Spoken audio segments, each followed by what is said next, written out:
Ini kan dalam waktu dekat banyak banget nih ya olahraga skala dunia yang akan diselenggarakan di Indonesia. Ini Ya. saya pengen tahu juga nih. Kalau kita tidak menyelenggarakan international event, itu juga sebagai bangsa besar juga kita tidak lihat gimana bargaining kita gitu kan. Kadang-kadang kita punya bargaining gitu. Kayak kita sebagai contoh, kita menyelenggarakan Asian Games, di mana-mana kita kan berperan waktu itu kan. Kedepannya pun juga begitu. Jadi kalaupun kita minta favor ke Bali gitu ya, mereka juga menjadi Take and give ya. take and give. Olahraga itu semakin complicated dalam arti Positif ya? Positif ya. Dan di banyak negara posisi-posisinya itu diduduki atau ditempati oleh orang-orang yang berpengaruh, mungkin secara keuangan atau secara politis, terutama di Timur Tengah. Timur Tengah ini seperti Qatar memang menggunakan olahraga untuk diplomasi, salah satu diplomasinya dia. Ya kan memberikan fasilitas, termasuk menjadi tuan rumah waktu itu Piala Dunia kan.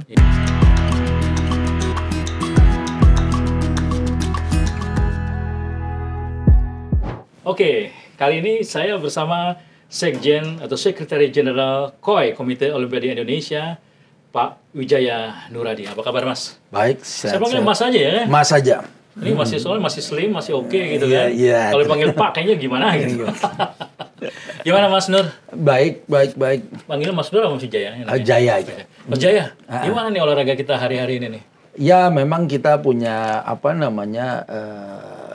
sistem, terutama kita tengah membantu juga pemerintah mengenai tata kelola dari olahraga. Ya, kalau prestasi ya itu kadang-kadang juga sangat ditentukan juga dengan talent dan juga persiapan, tetapi juga salah satu yang paling penting di mana peran kami itu adalah membantu kepada semua pihak untuk melakukan tata kelola yang baik terhadap organisasi. Karena itu sangat krusial terhadap prestasi. Jadi tidak semata hanya berkeringat, tetapi juga bagaimana kita menggunakan menjalankan satu tata kelola yang baik dari suatu organisasi, dan itu juga dimulai dari statutanya, konstitusinya, lalu norma-norma yang dilakukan di dalam penyelenggaraan organisasi itu sangat penting. Kalau bicara mengenai olahraga antara KOI dengan pemerintah, lihatnya gimana sih Mas Wijaya? Apa satu visi atau mungkin ada visi yang berbeda atau ada yang perlu disamakan gitu? Ya sebenarnya begini, sebenarnya peran kami di sini itu sudah unik ya. Kami itu diatur di dalam Olympic Charter atau Piagam Olimpiade, peran kami itu apa. Dan kami menjaga hubungan baik dengan pemerintah dan membantu pemerintah. Ya. Bagaimana atau mungkin juga beri masukan kepada pemerintah bagaimana pengelolaan olahraga yang baik dan sejalan dengan Piagam Olimpiade. Karena ya Piagam Olimpiade itu sebenarnya sifatnya universal, di mana kita memandang bahwa olahraga itu sebagai satu hak asasi manusia. Ya, namun begitu juga kita juga melihat bahwa pentingnya prinsip-prinsip otonomi itu diterapkan. Karena di setiap organisasi di dalam gerakan Olimpiade itu memiliki hak dan kewajiban berotonomi. Berhak untuk menentukan struktur organisasinya, tata kelolanya, termasuk kebebasan untuk menyelenggarakan sebuah pemilihan yang bebas dari intervensi luar. Termasuk oleh KOI. Misalnya kita punya anggota bikinin kongres, kami tidak boleh intervensi. Gitu. Namun terlepas dari kebebasan otonomi tersebut, setiap organisasi tersebut juga memiliki kewajiban untuk mengelola organisasi dengan baik. Jadi good governance-nya ada. Bahkan IOC pun memberikan mengeluarkan satu pedoman, ya guideline bagaimana basic universal good governance itu diterapkan di dalam satu organisasi di dalam gerakan Olimpiade. Jadi kami melihat bahwa tata kelola yang baik ini sudah beberapa kali kami juga sampaikan kepada pemerintah, dan pemerintah kami melihat juga ada niat dari pemerintah untuk mengarah ke sana. Karena ini bukan hanya semata misalnya kita transparansi misalnya. Transparansi itu bukan hanya masalah keuangan, tapi transparansi misalnya mengambil keputusan. Lalu juga tidak ada conflict of interest. Jadi bahkan kayak di kami pun juga conflict of interest itu tidak boleh. Jadi misalnya di dalam seseorang yang bisa mengambil keputusan yang memiliki conflict of interest, sebaiknya recuse dirinya. Jadi mengurusi dirinya sendiri. Bukan mengurus sendirinya, artinya dia tidak mengambil oke, saya tidak mau ikut ambil putusan di situ karena saya punya kepentingan. Ada kepentingan di sana. Ada basis of interest kan? Ya, jadi itu perlu juga disampaikan. Dan juga ya memang juga di olahraga ini juga sebenarnya umumnya adalah satu gerakan yang relawan. Apa maksudnya? Begini, sebagai contoh kami di KOI ini sesuai dengan Olympic Charter itu bahwa setiap pengurus yang dipilih itu tidak boleh digaji. Oh gitu. Loh, as a profesional gimana jadinya? Itu beda lagi. Beda lagi. Karena kita dalam struktur kayak KOI, kita tuh punya komite eksekutif, termasuk ketua umum dan wakil ketua umum. Oh. Nah, Exco ini dia tidak boleh digaji. Ya. Tapi memang kita punya professional staff yang menjalankan kantor ini. Nah, itu boleh digaji. Ya. Jadi memang bagi mereka yang dipilih itu merupakan kesadaran mereka bahwa mereka merupakan pilihan mereka sendiri untuk mengelola olahraga ini ya tanpa pamrih. Dan keputusannya jadi berkualitas ya karena tidak mestinya begitu. Sesuatu yang bisa mengintervensi itu. Betul. Ya karena kami pun juga ini kan sebagai NGO, kami ini secara operasional itu tidak diinikan sama pemerintah gitu. Pak Jaya, kalau misalnya Indonesia mengutus atletnya ke Olimpiade. Nah, sebenarnya peran KOI itu nanti ada di mana sih sebenarnya? Memang peran kami itu sebagaimana juga di Olympic Charter maupun juga ditegaskan di dalam undang-undang bahwa kami itu adalah yang mengatur keberangkatan, keikutsertaan dan kepulangan atlet dan ofisial serta tenaga-tenaga lain pendukung lainnya ke dalam multi event internasional, baik itu Olimpiade, Asian Games, SEA Games, ataupun juga misalnya sebagai contoh Islamic Solidarity Games. Oh, itu juga masuk di... Iya, di bawah peran kita gitu. Karena NOC yang merupakan pendaftar. Jadi kami seolah-olah ini seperti kedutaan besarnya olahraga gitu. Kalau mau mendaftar, ngurus pendaftaran ke kita. Kalau kita misalnya ke Eropa, ya ngurus visanya ke kedutaan besar. Nah, ini kalau mau ikut melalui kami. Gitu, kami yang bisa mendaftar dan menentukan kontingen tersebut. Jadi kalau dalam proses kan untuk atlet Olimpiade itu kan harus proses seleksi ya, baik regional, nasional regional maupun internasional. Itu nggak bisa ya, KOI ini intervensi. Oh, nggak bisa. Masukin dong atletnya. Tidak bisa. Gitu ya. Kalau Olimpiade lebih rumit karena yang melakukan kualifikasi adalah International Federation-nya. Jadi sportnya sendiri. Kami hanya menerima bahwa ini atlet-atlet ini sudah qualified. Ya. Nah, kami umumnya mendaftarkan. Gitu, tidak akan kita karena untuk qualified itu kan tidak gampang. Benar. Gitu. Nah, jadi kami membantu itu. Lain mungkin sama Asian Games sama SEA Games ya di mana kita juga mencoba membantu gitu melakukan seleksi-seleksi gitu ya. Walaupun memang peran utama itu ada di federasi nasional masing-masing. Ya. Wah, ini berarti KOI ini sangat strategis banget ya untuk memajukan olahraga kita gitu ya. Terus juga bisa kayak di China misalnya, itu kan mereka menomorsatukan olahraga sehingga negaranya yang tadinya nggak dikenal dulunya menjadi dikenal gitu ya. Dia masuk di Olimpiade dan sebagainya. Oh iya, Pak Wijaya, ini kan dalam waktu dekat banyak banget nih ya olahraga skala dunia yang akan diselenggarakan di Indonesia. Ini siapa yang tahu juga nih? Kalau nggak salah tuh ada juga Artistic Gymnastic World Championship 2025 ya. Betul. Begitu. Seperti pagelaran internasional layaknya. Gitu. Nah ini kalau seperti contoh-contoh seperti ini KOI ada di mana? Sebenarnya begini, ini agak unik nih terhadap senam ini karena kebetulan peran kami itu kan juga di event-event internasional, keikutsertaan kami kan juga berhubungan dengan bermacam pihak. Dan kebetulan presiden dari FIG ya itu Watanabe itu ya sering kita ketemu jadi bersahabat sama kami.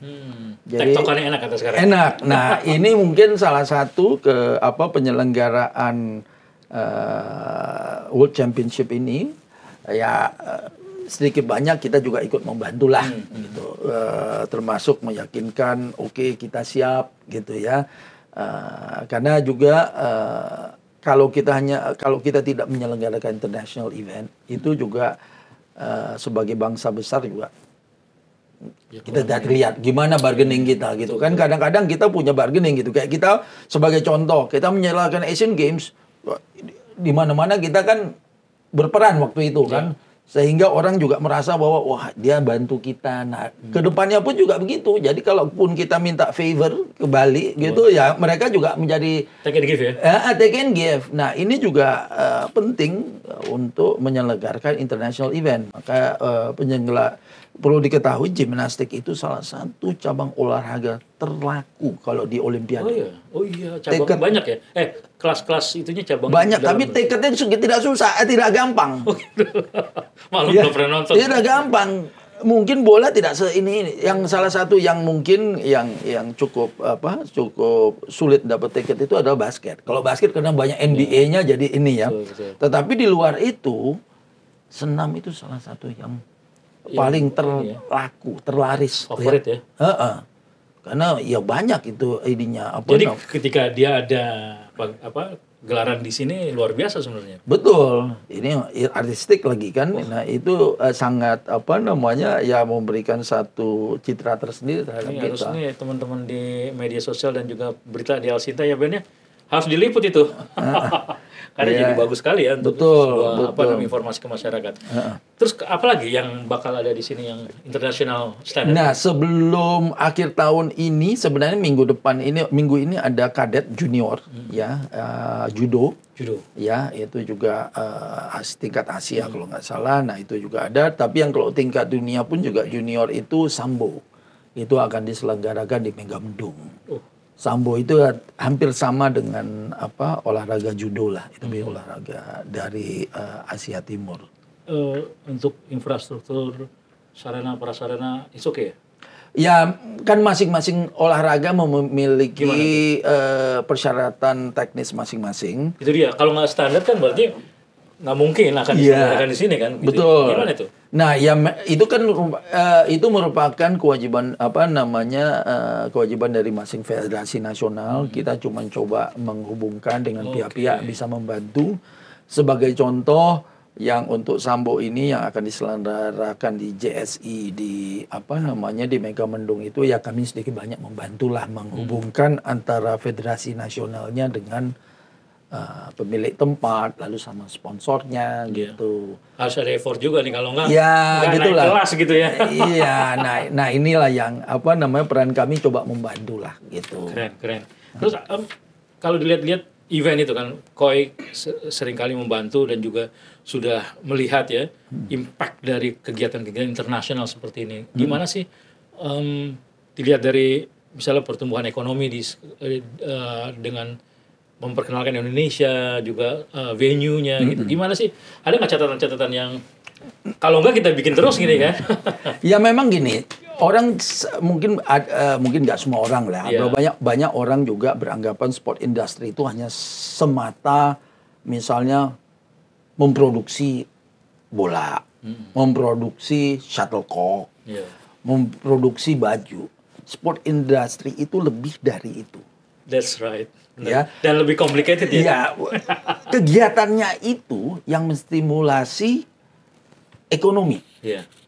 Misalnya sebagai contoh, ya, karena di luar negeri kayak di Amerika, ekonomi sport industry itu bahkan dari mulai tingkat SMA. Bukan, maksud saya begini, mereka bikin pertandingan, ada jualan minum, ada jualan makan, itu kan jadi industri. Betul. Jadi bukan semata hanya memproduksi alat-alat olahraga, kebutuhan infrastruktur olahraga, tetapi lebih dari itu. Adalah bagaimana kegiatannya itu bisa menstimulus satu kegiatan ekonomi.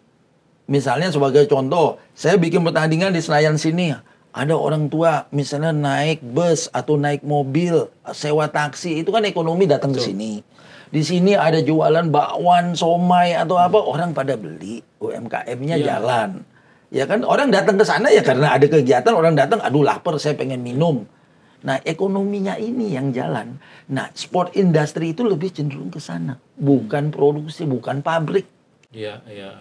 Gitu. Tapi juga jual merchandise kan luar biasa. Nah, itu salah satunya juga kan. Itu bisa di-up jadi berapa 100-200% bahkan ya. Kalau memang dutanya pas gitu ya. Betul. Nah, ini yang mesti lihatnya dari situ. Jangan hanya lihatnya yang tangible misalnya. Saya bikin pertandingan, saya jual tiketnya, untungnya berapa, ya itu lihat. Nah, itu cuma segitu doang. Bukan itu, tapi kan di luar dari itu. Bagaimana ekonomi di sekitarnya atau menuju ke sananya itu tercipta. Iya.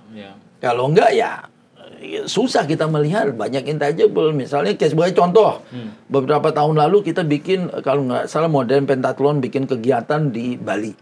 Ya kalau nggak kejuaraan dunia atau apa, saya lupa itunya. Nah, yang datang nggak banyak, tapi keluarganya banyak yang datang dari seluruh dunia. Itu kan bawa ekonomi. Ekonomi berputar itu ya. Iya, orang mengeluarkan uang di sini, ya menjajankan uangnya, sewa hotel, sewa mobil. Hotel itu Pak ya? Iya, dan sama juga dengan senam ini. Senam ini pasti kan banyak yang muda-muda, anak-anak muda. Orang tua, keluarga kan masih datang. Iya. Penginapan. Bahkan kalau sukses, itu kan kayak intangible asset juga Pak. Oh di Indonesia menyelenggarakan ini sukses.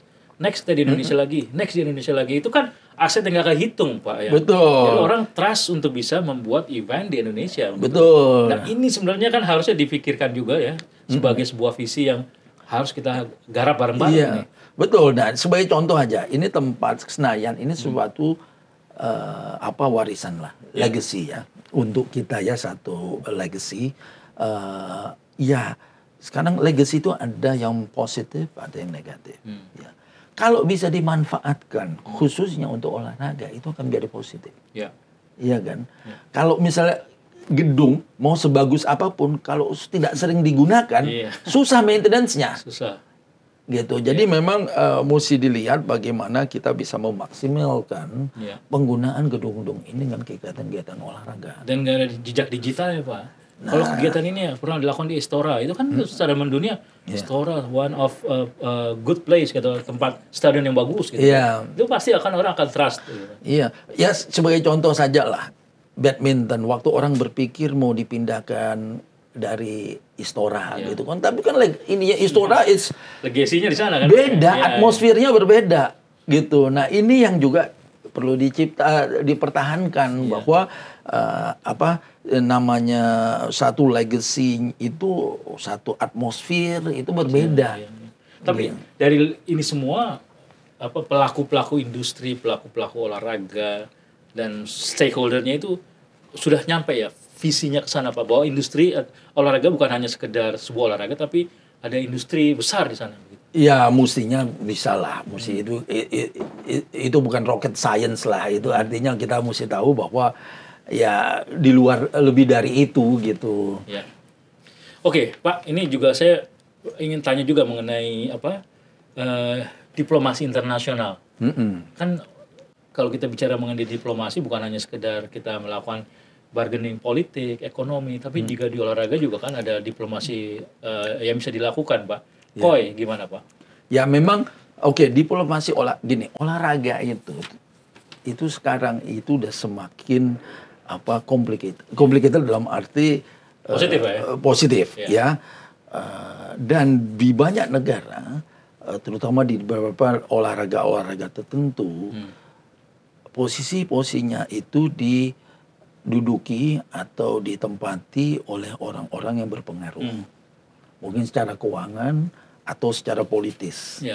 Sehingga kami pun sering ketemu lah sama misalnya, terutama di Timur Tengah. Timur Tengah ini seperti Qatar memang menggunakan olahraga untuk diplomasi, salah satu diplomasinya dia. Ya kan memberikan fasilitas, termasuk menjadi tuan rumah waktu itu Piala Dunia kan. Nah, ketua dari NOC-nya itu ada Sheikh Joan, adalah itu adiknya dari emirnya. Kemudian untuk Saudi itu Prince Saud itu kalau nggak salah juga dari keluarga kerajaan gitu, dan mereka ini saling maksudnya kompetisi secara positif lah, menyelenggarakan melakukan hal terbaik ya. Iya, nah di dalam pertemuan-pertemuan ini, baik itu di di kongres-kongres atau pertandingan, ya kita selalu berinteraksi dengan prominent person gitu, orang-orang yang berpengaruh gitu, baik bukan hanya di olahraganya, tapi bahkan mungkin dia juga secara politis punya pengaruh gitu. Jadi diplomasi ini bisa saja. Nah, walaupun memang secara konkret, misalnya kita pernah lakukan diplomasi juga pada saat 2022 yang waktu kita saat itu di suspend ya, 2022 atau 2021, 21 sampai 2022. Waktu kita yang mengenai lembaga anti doping nasional kita yang waktu itu belum memenuhi persyaratan. Lalu banyak hal-hal gitu, termasuk terakhir itu kita sempat juga mencari jalan membantu pemerintah mendefinisikan apakah anti doping itu. Karena di undang-undang anti doping cuma mengatakan bahwa anti doping itu adalah, atau doping adalah penggunaan zat terlarang untuk meningkatkan prestasi. Tetapi Wadako itu doping itu ada 17 pelanggaran. Jadi dalam hal ini KOI turut memberikan literasi juga kepada pemerintah ya? Ya, membantulah cari jalan keluarnya bagaimana. Karena kadang-kadang ya tidak sesederhana itu. Kita kan tidak pernah bisa mengalami persoalan kayak begini. Jadi kita pikir, wah ini undang-undang bagaimana kita bisa rubah gitu kan? Apa bisa cepat gitu. Sementara tuntutan dari badan anti dopingnya mesti segera gitu.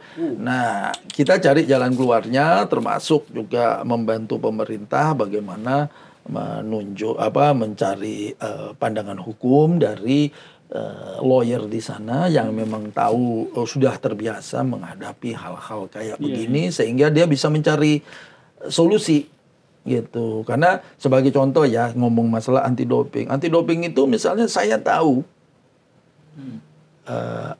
ada atlet yang pakai doping, tapi saya diem. Nah, saya termasuk melanggar pembiarannya. Pelanggaran doping juga. Oh gitu, Pak. Iya, saya misalnya minum karena sakit kepala. Waktu diuji positif, saya melanggar. Karena walaupun kalau tadi lihat ke definisi undang-undang dikatakan bahwa doping adalah penggunaan obat terlarang untuk meningkatkan prestasi. Saya pakai tadi bukan untuk meningkatkan prestasi. Untuk ngilangin pusing doang. Pusing kepala doang kan? Oh gitu ya? Iya. Bahkan kalau nggak salah satu pemain tenis atau siapa belakangan ini akhirnya di KAS itu diputuskan dia tidak bersalah.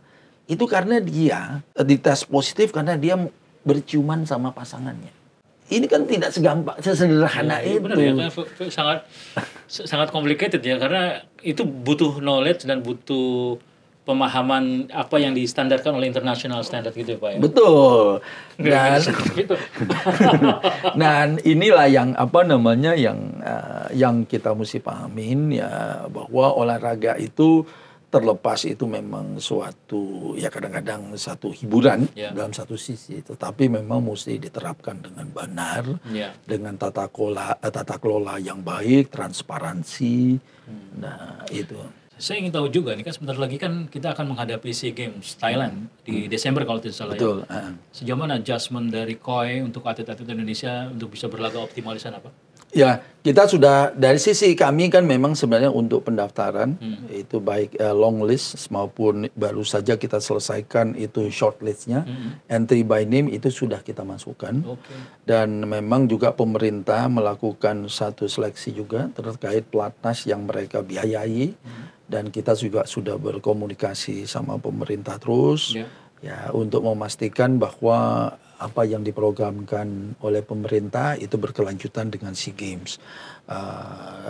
Ini dari kami pun juga telah seperti ketahui telah juga telah menunjuk tim CDM, ya, Chef de Missionnya Pak Bayu, dan kita juga tengah mempersiapkan karena kadang-kadang besaran tim pendukung itu tergantung dari besar total dari kontingen. Karena akreditasi dan lain-lain itu juga ada rasionya. Ya. Nah ini kita lagi lihat, kami pun juga sudah berangkat ke Thailand bulan lalu untuk CDM meeting dan juga melakukan survei terhadap beberapa lokasi-lokasi, karena itu ada kalau tidak salah 4 klaster, Bangkok, Pattaya, Songkhla, sama mana satu lagi. Nakhon bukan? Ya, Nakhon itu. Nah itu jadi kami pun juga mesti bagi-bagi badan gitu. Yeah. Kan kayak waktu di itu jauh-jauh tempatnya Pak. Betul, makanya jadi kita mesti klaster-klaster ini. Yeah. Nah ini mesti kita bagi-bagi gitu. Kalau untuk target itu ada campur tangan KOI nggak? Misalnya Indonesia harus lebih optimal di sini, di situ, sehingga nanti ada di posisi berapa? Ya memang kita kan juga kita sekedar melayani mereka, membantu kebutuhan mereka supaya dapat prestasi yang terbaik. Otomatis berarti ya? Iya, otomatis ya? Kita mesti membantu mereka. Nah, memang ya namanya olahraga, menang kalah itu ada di lapangan gitu kan. Dan itu wajar aja. Wajar. Jadi untuk kami untuk mencoba dengan segala sumber daya yang kami miliki untuk memberikan pelayanan terbaik gitu. Dan itu perlu kami siapkan lebih dari awal gitu. Tidak bisa last minute gitu. Karena kadang-kadang kalau ada last minute changes itu bikin kayak domino effect gitu.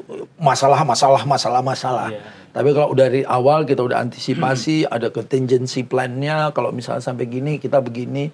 Nah itu insya Allah dapat memberikan kesempatan lebih baik untuk mereka. Yang pasti insya Allah nih, El Sinta bisa dukung KOI nih Pak ya?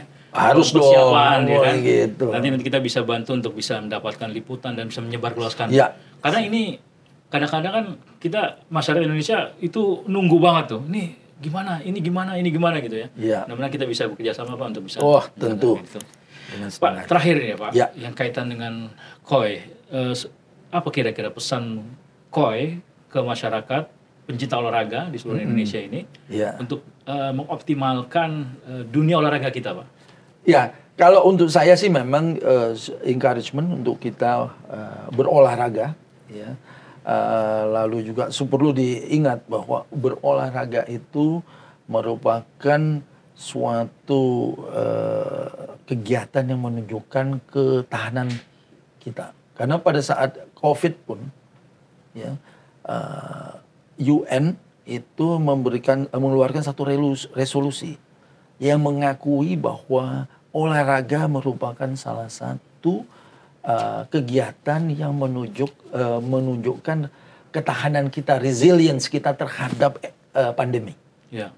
Kita bisa lihat zaman pandemi orang juga banyak di rumah terus, tapi olahraga tetap jalan kan, sepeda, lari. Luar biasa malah. Nah itu justru menunjukkan kesehatan, kekuatan kita.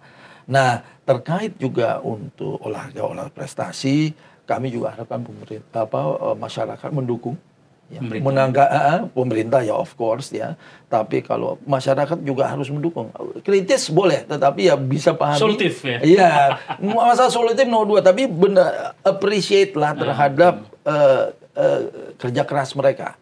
Yang sebenarnya gini, di dalam Olympic movement itu berolahraga itu adalah masalah kemanusiaan, masalah humanity. Ya bagaimana kita memberikan yang terbaik. Ya. Hasil nomor 2. Ya. Di olahraga pun, di Olympic movement ini nggak ada musuh, yang ada saingan. Betul. Dan saingan membuat diri kamu lebih baik. Iya, karena dia akan terus paksa untuk lebih baik. Iya. Gitu. Nah ini yang satu hal yang mungkin perlu kita pahami bersama, ya tanpa juga mengurangi kerja keras dan kita juga mesti punya target. Ya. Tetapi ya kalau misalnya sebagai contoh dulu zaman-zamannya perang dingin dulu, Amerika kalah sama Jerman Timur, medalinya juga nggak malu. Ya. Ya. Jadi juga jangan berpikir kita sudah tahulah dari diri kita sendiri, apakah kita sudah memberikan yang terbaik atau tidak. Dan untuk berada di panggung utama itu apa pantas atau tidak, harus dilihat dari persiapannya juga. Betul. Kan. Jadi harus ngaca diri juga kan. Betul. Gitu. Insight yang bagus Pak Sekjen. Terima kasih. Kita bisa dapat kesempatan wawancara langsung dengan Wijaya Nuradi. Beliau adalah Sekretari Jenderal Komite Olimpiade Indonesia.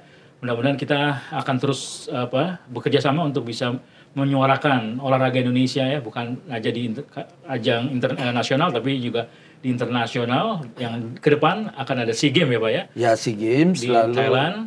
Sebelumnya kita ada Asian Youth di Bahrain. Ya? Di Bahrain bulan Oktober. Di bulan November Islamic Solidarity Games di Riyadh. Di Saudi. Oke. Good. Nanti kita akan coba menyampaikan berita-berita olahraga terus kepada seluruh pendengar dan netizen El Sinta. Saya Harun Tamaji dan tim, terima kasih dan sampai jumpa.